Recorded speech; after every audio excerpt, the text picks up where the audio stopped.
શ્રદ્ધા, બોલો. આજે શું બનાવે?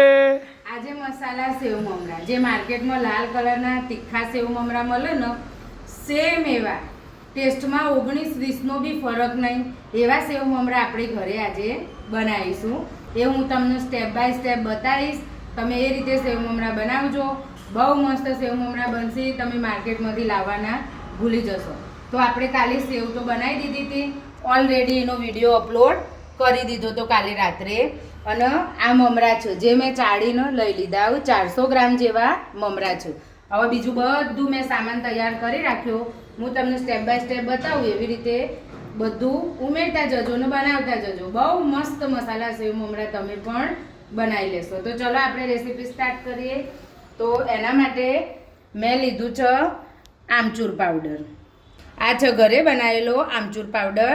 2 ચમચી જેટલો આમચૂર પાવડર છે. પછી આ સંચળ મીઠું છે 1 ચમચી જેટલું, મતલબ નાની ચમચી, 1 નાની ચમચી જેટલું સંચળ મીઠું છે. પછી હિંગ 1 ચમચી જેટલી હિંગ. પછી સાઇટ્રિક એસિડ એટલે કે લીંબુના ફૂલ. આમાં લીંબુના ફૂલ જ નાખવા પડે, આનું કોઈ જ ઓપ્શન નથી. આમાં લીંબુના ફૂલ જ યુઝ કરવા પડ્યું, કેમ કે આપણને ડ્રાય મસાલો બનાવવાનો છે. બીજું કોઈ જ ઓપ્શન નહીં. લીંબુના ફૂલથી જ આનો ટેસ્ટ આવશે. પછી જો આપણે આનું બીજું ઓપ્શન શોધવા જઈશું તો ટેસ્ટ નહીં મળે. એટલે લીંબુના ફૂલ નાખવા જરૂરી છે. તો આ 1 ચમચી જેટલા લીંબુના ફૂલ, સ્વાદ પ્રમાણે મીઠું, 1 ચમચી હળદર. પછી આ રેગ્યુલર તીખું લાલ મરચું, આપણે રેગ્યુલર યુઝ કરીએ ને શાકમાં એ રહીએ, 2 થી 3 ચમચી જેટલું આપણે તીખું ખાતા હોય એ હિસાબે લાલ મરચું લેવાનું. પછી આ છે કાશ્મીરી લાલ મરચું, કલર માટે 2 થી 3 ચમચી, કેમ કે આપણને લાલ ચટક મમરા જોવું. પછી અંદર આવશે ખાસું બધું લસણ, એટલે 25 થી 30 કળીઓ લસણની. અને એમાં આપણે નાખીશું 2 થી 3 ચમચી તેલ. આ તેલ કાલે મેં સેવો તળી હતી ને એર્યું તેલ છે, કેમ કે એકવાર તળ્યા પછી ફરી હું પાછું તળવામાં યુઝ કરતી નહીં એર્યું. આવી રીતે કોઈ બી રેસીપી બનાવીએ કે લોટ બોધીએ કે શાક બનાવીએ એમાં બધું તેલ આપણે વાપરી દઈએ. બીજી વાર એના એ તેલથી તળતા નહીં. એટલે આવ્યું આ 2 થી 3 ચમચી એર્યું તેલ. આ બધા મસાલા મિક્સ કરીને મિક્સર જારમાં એકદમ ઝીણું વાટી દેવાનું, એકદમ પેસ્ટ બનાવી દેવાનું. તમે મારા કહેવાથી એકવાર આ સેવ મમરા જરૂર ટ્રાય કરજો. બહુ મસ્ત બનશે અને મજા આવશે ખાવાની. હવે આપણે આની પેસ્ટ બનાવી દઈએ.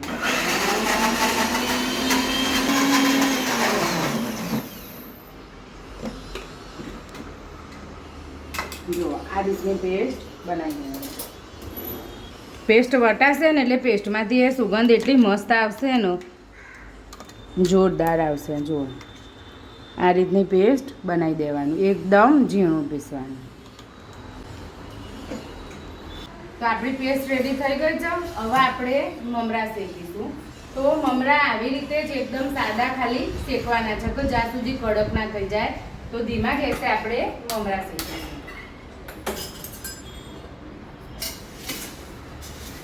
આવી રીતે તેલ વગર ખાલી એમનેમ ડ્રાય રોસ્ટ કરવાના મમરાનો. જ્યાં સુધી એકદમ કડક દાણો ના થાય ને ત્યાં સુધી આપણે મમરા શેકીશું. તમને જો મારી રેસીપીઓ ગમતી હોય તો તમે મારા વિડીયોને લાઈક, શેર અને મારી પ્રોફાઇલને ફોલો કરજો, જેથી મને નવી નવી રેસીપીઓ બનાવવાની ઇન્સ્પિરેશન મળ્યા કરો. અને આટલો બધો પ્રેમ આપવા માટે બહુ થેન્ક યુ. બહુ સરસ મારી ફેસબુક ફેમિલી બની ગઈ. એના માટે બહુ જ થેન્ક યુ. તમારો ઘણો આભાર. આવી જ રીતે સરસ રેસીપીઓ આયા કરશે, એનું તમે ટેન્શન ના લેતા. આવી રીતે સતત હલાવતા જઈને બધા મમરા શેકી દેવાના. એકદમ કડક ના થાય ને ત્યાં સુધી. આપણો મમરા શેકાઈ ગયા. જો હું તમને એની ક્રિસ્પીનેસ બતાવી દઉં. જો આવી રીતે અવાજ આવવો જોઈએ, એકદમ કડક થઈ જવા જોઈએ. તો આપણા મમરા કમ્પ્લીટ શેકાઈ જાય. હવે આપણે આ મમરામાં સેવ નાખી દઈશું. આપણે બનાવેલી બધી સેવ આ મમરામાં નાખી દેવાની, થોડા જ મમરામાં, અને એનો મિક્સ કરી દેવાનું. આ રીતે મમરા બનાવવાની રીત એકદમ ઇઝી છે અને એકદમ ટેસ્ટી છે. બહુ મજા આવે આવા મમરા ખાવાની. હવે આપણે વઘાર મૂકીશું. એક કઢાઈમાં 3 થી 4 ડોકલી જેટલું તેલ લેવાનું. થોડુંક તેલનું પ્રમાણ વધારે રાખવાનું એટલે મમરા ડ્રાય ના થઈ જાય. તેલનો ગરમ કરીશું.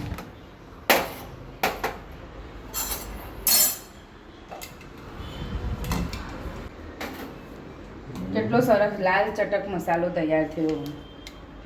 આમ તો તમે રોટલી હાથે બી ખાવ ને તો એ મજા આવે. ટેસ્ટી લાગે. બહુ ટેસ્ટી લાગે. લસણનો ટેસ્ટ અને થોડો ચટપટો ટેસ્ટ. હા, મસ્ત લાગે. ચટપટું, જેને ચટાકું પટાકું ભાવતું હોય ને એના માટે. બોલતો બોલતો જ અમુક રેસીપી તો મોઢામાં પાણી આવી જાય. તેલ થોડું ગરમ થઈ ગયું છે, એકદમ ગરમ નહીં, થોડું મીડિયમ.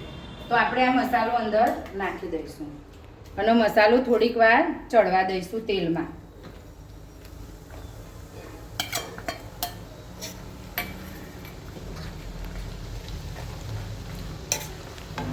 ગેસ બંધ કરીને તેલ ઠંડુ ના થાય ત્યાર સુધી મસાલો અંદર પકવવા દઈશું. કેમ કે જો તમે ગેસ ચાલુ રાખશો ને તો મસાલો બધો બળી જશે, તો ટેસ્ટ બી નહીં આવે અને કલર બી ચેન્જ થઈ જશે. એટલે આપણો મરચાંનો કલર ચેન્જ ના થવો જોઈએ એ રીતે મસાલો બનાવવાનો છે. તો આ રીતે હલાવતા જઈને તેલ ઠંડુ થાય ત્યાર સુધી આપણે મિક્સ કરીશું. કેમ કે આપણને મસાલાનો ફ્લેવર જુઓ. ભાઈ બહુ ગરમ તેલ હોય ને તો બધા મસાલા બળી જાય, એટલે એ વાતનું પણ ધ્યાન રાખવાનું. હવે જો આપણું તેલ ઠંડુ પડી ગયું, એકદમ જો આ બબલ્સ નીકળવાના બંધ થઈ ગયા. હવે આપણે ધીમે ધીમે આ મસાલાનો મમરામાં ઉમેરતા જઈશું અને મમરા હલાવતા જઈશું.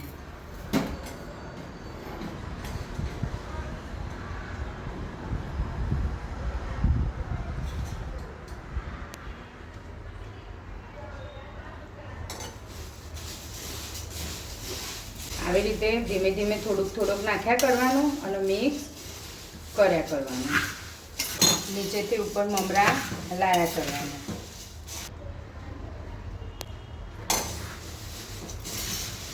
બધો મસાલો આપણે ઉમેરી દઈશું. હવે આવી રીતે મિક્સ કરવાનું, એટલે મિક્સ કરતા સારું. ઉપરથી નીચે બધા જ મમરામાં મસાલો મિક્સ થઈ જાય. જો આપણે આવી રીતે બરાબર મિક્સ કરવાનું, બધા મમરાનો કલર લાલ ના થઈ જાય ત્યાં સુધી. જો આ કેવો મસ્ત એકદમ માર્કેટવાળા સેવ મમરા હોય ને સેમ એવો કલર છે અને ટેસ્ટ બી એવો છે. તો માર્કેટવાળો ટેસ્ટ તમને મળી રહેશે. તો તમે આ સેવ મમરાની રેસીપી જરૂર ટ્રાય કરજો. તમને ખાવાની બહુ મજા આવશે અને એક સારો નાસ્તો તમને મળી રહેશે. મારો તો છોકરો આ ટિફિનમાં બી સ્કૂલમાં લઈ જાય, તો તમે બી એકવાર ટ્રાય કરજો. ખરેખર મસ્ત નાસ્તો, અને મને કમેન્ટ કરજો કે તમને કેવો લાગ્યો. હવે મળીશું નવા વિડીયોમાં. ત્યાં સુધી બાય બાય, ટેક કેર.